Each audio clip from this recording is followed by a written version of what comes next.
Picture a narrow storefront on Queen Street East in Toronto, the kind of place a person could walk past 100 times without ever turning their head.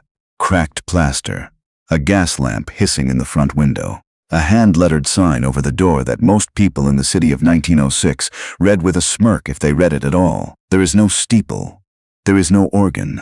There is no bishop, no board, no salary, no denomination standing behind the woman who unlocks that door each morning and sweeps the floor herself. She is English, plain-spoken, somewhere past 40. A woman the respectable churches of the city would not have allowed into a pulpit on a dare. And yet, in the front room of that little mission, on a cold November night, something falls on her that has never been recorded on Canadian soil before. The air in the room changes. Those who are present will spend the rest of their lives trying to describe it and failing. A sound comes out of her mouth that is not English, and not any tongue she has ever studied. And from that night, that ordinary storefront becomes the place the fire entered a country. Who was she? Not a name you were taught in school. Not a name carved on a monument anyone visits. She held no office. She left no fortune. She died so quietly that historians still argue about the year. And decades after the last lamp went out in her mission, the movement she carried into Canada would be counted in the hundreds of millions across the earth. And almost none of them would know the woman who first opened the door. Her name was Ellen Hebden. And before we follow her into that room, we want to ask you to do something. Somewhere in this story you are going to meet a hunger you recognize. If you have ever stood inside your own busy, useful, respectable life and felt a hollowness underneath all of it that none of your good work could fill, type "I will keep seeking" until the fire falls in the comments. And stay with us all the way to the end. Because the hidden thing that sustained Ellen Hebden through obscurity, poverty, and the slow betrayal of the very people she helped birth was not her gift, and it was not her preaching. It was something almost no one saw. We will show it to you before this is over. She did not begin in Canada. She began in England, in the kind of gray industrial parish where the church bells rang faithfully every Sunday, and the streets emptied into the pews and nothing in particular happened to anyone's heart. She grew up sitting under sermons. She learned her catechism. She could have told you the order of service from memory, the way a child can recite a poem in a language she does not speak. Her mother kept a clean house and a hard mouth, and her father worked until his hands cracked. And the religion in that home was a coat you put on for the neighbors and hung by the door the rest of the week. Ellen wore the coat. She was good at wearing it. And underneath it, even as a girl, she carried a thing she had no words for, a kind of ache that the hymns brushed against but never reached. People who knew her later said she was never satisfied with the surface of anything.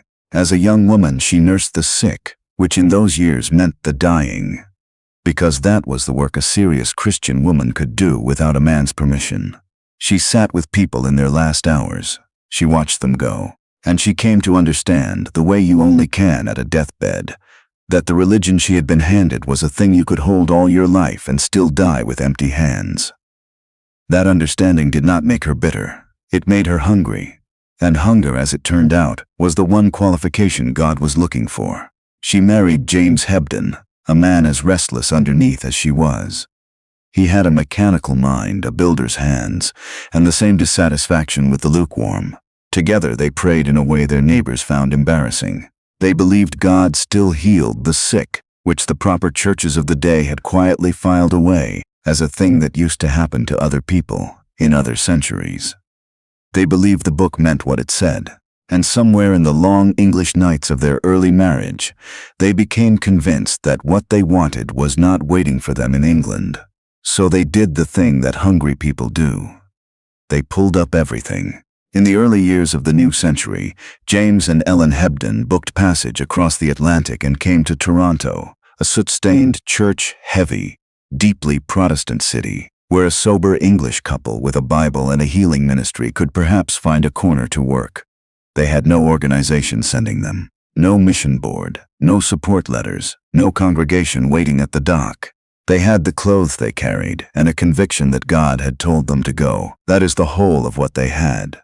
Toronto in those years was a city that prided itself on its decency. It called itself the City of Churches.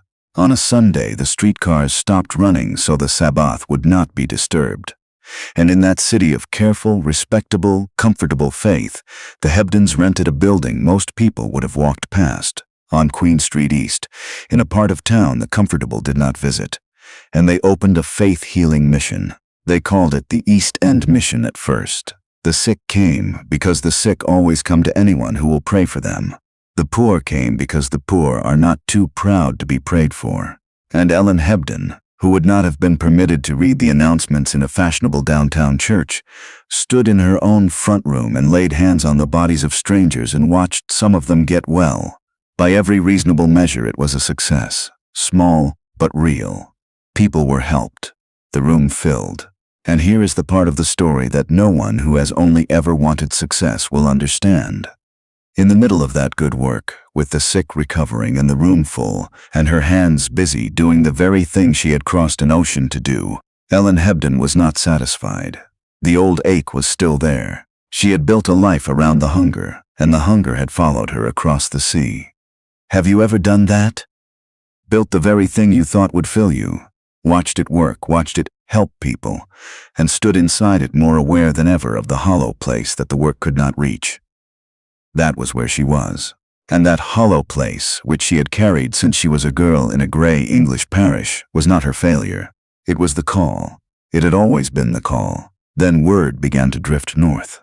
Out of Los Angeles, out of a tumble-down building on a street called Azusa, there were reports of something the newspapers treated as a freak show and the serious clergy treated as a disgrace. People speaking in languages they had never learned.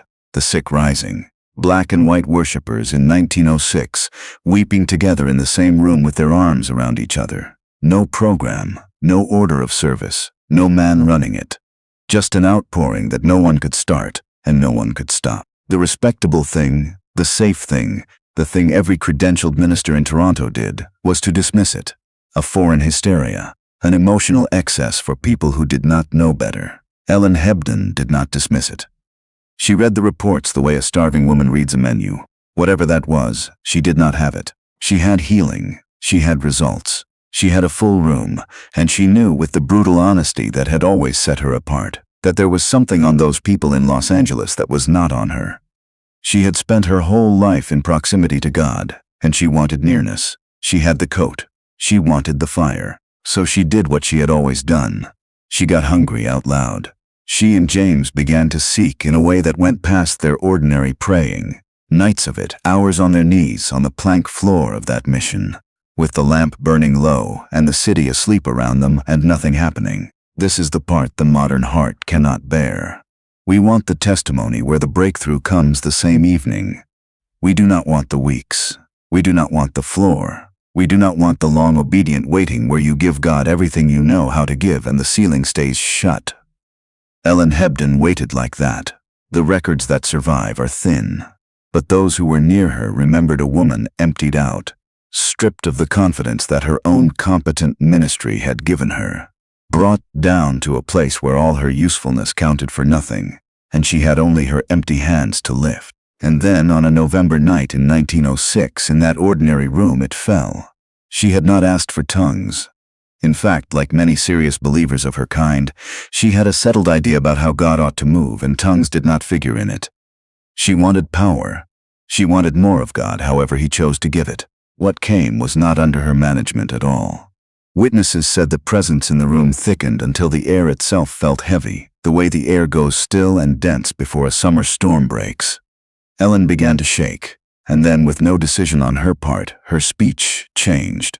Out of her mouth came a flood of words in a language she had never heard, rising and falling like something she was remembering rather than inventing. She had not chosen it, and she could not stop it. When it finally subsided, she lay there knowing, in her own words to those near her, that a person had come into the room and into her, and that she had received the very thing she had crossed an ocean and worn out her knees to find. It was, as far as the record goes, the first time it had happened on Canadian ground. Not in a cathedral, not under a bishop, in a rented storefront to an Englishwoman with no standing who had wanted it badly enough to be made foolish. What happened next is the part that turned one woman's experience into a country's inheritance. James received the same baptism, and then the mission on Queen Street East stopped being a quiet healing room and became a fire. Word traveled, first along the back channels of hungry believers, then wider. People came down to that part of town who would never have admitted, in their proper congregations, that they were looking for anything. They came at night. They came after their respectable services let out, and in that low room with its hissing lamp, the thing the Hebdens had received began to fall on others. Those who left accounts of it reached, again and again, for the language of weather and of fire, because ordinary words gave out. A presence would settle over the room before anyone preached. People who walked in to scoff would find their legs unwilling to hold them.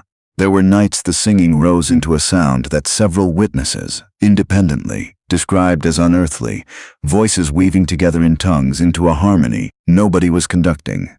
A thing they swore did not sound like a room full of human beings. The sick were healed. Bodies that doctors had given up on stood and walked. And ministers, real ministers with churches of their own, began slipping into that storefront to see for themselves, and walking out changed men, carrying the fire back to their own towns and provinces, and before long, to the ends of the earth. Ellen Hebden, who could not have read the notices in a downtown church, became the center of the thing without ever holding an office. She and James started a little paper, a periodical they called The Promise, and they mailed it out across Canada and beyond, and through that thin stream of printed pages, the news of what God was doing on Queen Street East reached hungry people in places the Hebdens would never visit. Missionaries came through Toronto, received their baptism in that room, and carried it to China, to India, Africa, to the Canadian West. The fire that fell on one obscure Englishwoman in a back street mission ran out along 1,000 invisible wires into the whole world. Now stop, because if we move too fast past the crowds, we will miss the thing we promised to show you. The crowds were not the secret. The crowds were what everyone could see. Underneath the meetings, before them and beneath them and after them, the Hebdens kept a room of prayer, an upper room, an intercession that ran whether anyone was watching or not. Through the night, through the dry seasons, through the times the lamp burned for no audience at all. The visible fire downstairs was fed by a hidden fire upstairs that almost no one saw and no one applauded. Ellen Hebden understood something the people who only wanted her results never grasped. The meetings were the harvest. The hidden praying was the root, and a root, by its nature, lives in the dark where no one thanks it.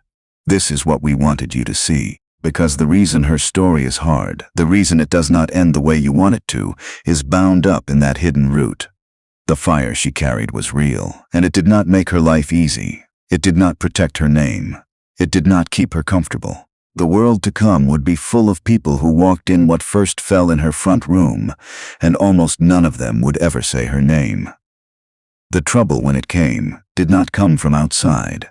It is one of the bitter patterns of these stories, that the wound is so often dealt by the people closest to the work. As the movement Ellen had helped birth grew, it did what movements do. It began to want order, structure, credentials, a way to tell the genuine from the false, to ordain the ministers, to organize the missions, to put the fire in a fireplace where it could be managed and accounted for. Earnest men, good men, men who had themselves been touched by what God was doing, began to talk about forming a body, issuing credentials, drawing the scattered Pentecostal fire of Canada into a single governable structure. In time, that impulse would become the great denomination, with its charter and its officers and its councils, men whose surnames would be honored in its history. Men like Ward and McAllister and Chambers, builders and organizers who genuinely loved God and genuinely believed the movement needed a house. And Ellen Hebden said no. She had come out of organized religion. She had crossed an ocean to get away from a faith that fit in a coat by the door. She had seen in her own life that the moment the fire of God is handed to a committee, something in it begins to cool. She would not credential anyone. She would not sign the mission over to a council. She believed, with everything in her, that the instant they built the structure would become the thing people served, that the names of men would be exalted, and the Spirit quietly shown to a back seat, and she wanted no part in it. It was not stubbornness for its own sake. It was conviction, paid for on her knees. But conviction has a price. And in this case, the price was her place in the story. When the movement organized, it organized around her and past her. The new structure had its own meetings, its own credentialed men, its own momentum, and the little storefront that had started it all was no longer the center of anything. The crowds that had once filled Queen Street East thinned. The ministers who had received their fire in her front room now had a denomination to belong to, with all the warmth and provision that belonging gives, and the Hebdens stood outside it by choice, growing older, growing poorer, holding a conviction that cost them everything and rewarded them with nothing the eye could see. Will you hold your ground when the thing God showed you costs you your place at the very table you helped set? When the movement you carried into a country decides it no longer needs you? When the work goes on, and goes on gloriously, and goes on without your name on it, where would you stand? Because here is the question the audience always asks of a story like this, and it deserves a real answer. If the fire was real, if the power was genuine, if God truly fell on that woman in that room, then why did her life narrow into poverty and obscurity? Why did the anointing not buy her a soft ending? People asked the same of the men in Los Angeles, the ones who died young and broke after carrying revival. They look at the gift and the suffering side by side, and they cannot reconcile them. And so they whisper that maybe the suffering proves the gift was false. It proves no such thing. The fire of God is not a wage paid out in comfort to the faithful. It is a seed, and a seed has to go down into the dark and disappear before anything grows from it. The ones who carry the most are very often the ones who are seen the least because they have agreed to be a root. Ellen Hebden did not lose her place because God abandoned her. She lost her place because she would not let the fire be tamed, and a person who will not let the fire be tamed will almost always be left behind by the people who do. That was not her defeat. It was her offering. It just happened to be an offering no one applauded. The records of her last years are thin, and that thinness is itself the testimony. The woman who had been the burning center of the most important spiritual event in her adopted country's history slips, in the documents, into shadow. The mission declines, the paper stops. James grows old and is gone. Ellen carries on alone for a while in the only way she knew, praying, waiting, holding the conviction that had emptied her life. And then she too is gone, so quietly that to this day no one is entirely certain of the year or the grave.